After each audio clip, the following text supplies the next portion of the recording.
Ole clear tu te nemin lama tai te chung chang kan soi to ang khan zai thiam tak tak le zai thiam tak tak lo chu alive fa chu pop open air hin chiang em mai ne chuan tu na po rs hi open air aron zaya valentines day ni khan chu a zai na chu tu na kan thliranga chuan kan soi chodon ne o thlirang le Alas Madrid naging lang. Yun sa bahay. Hello? Ah. Pwede. Ano? Pero, kung ano, kaya tsaka. Pwede naman. Facebook din. Turmo, tak may meron pero, okay. Sorry. Sita na pala luhay din sa amin. Kung saan ka tap, sir, ulo.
chui thang wala lu hai ti hi a hla hrim hrim hi a mawi ka tia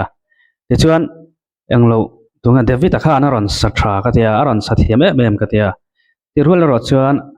rs sa hianin aron safu ka tia angen ngol o zong zong ne ei mai chatan chuanin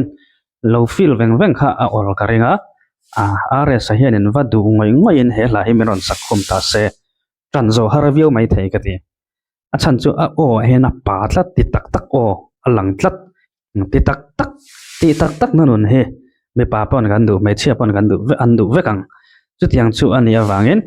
rs sa mo ai chon ti tak tak o he anei tlat hi awane na ni a chu wangin he hla a sak hian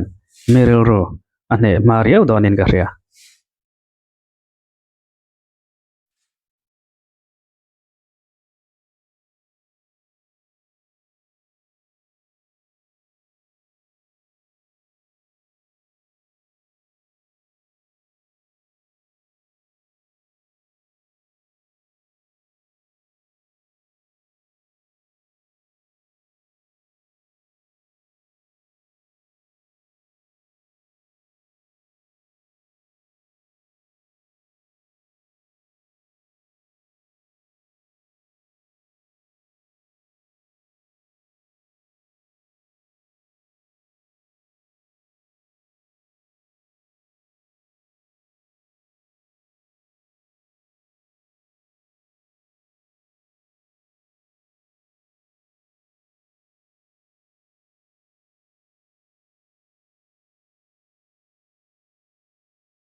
lai muna kan hut dia halo to to a mai ro chu cha ma ni ko la kan som mo yi kan ka ki na cha cha ma ni ko la ni so pe la mo sa to poi na te tu so so su ma lo tu kan sa ni kan lo be cha ma ni ko la pe ya mo ni tinin ka roi thin che han ti lai tak aron lam chu da na te kha nge apui ka tia ama avas sakchana te ta ngat phe ka chuanin angai thla hi nuam ngoi ngoi donin ka ria achan chu lo in ngai bel tu ta na in ngai bel thei ngoi ngoi chi hianin aron sa chuak thiam ta zela ne ka du view lo na a han khai khinila tai te a o nen adang lam na nia ka ria chu tai te a o a chuan lungrun aom o lungrun deuh hi ane le chuan rs o hi chuan ongen ngol kan tiang chi kha aom vele thung ane chu tiang chu andang lam na ne a chu wangin anni pani chuanin hla in ang reng po sa se kan feel dan in ang silawa kan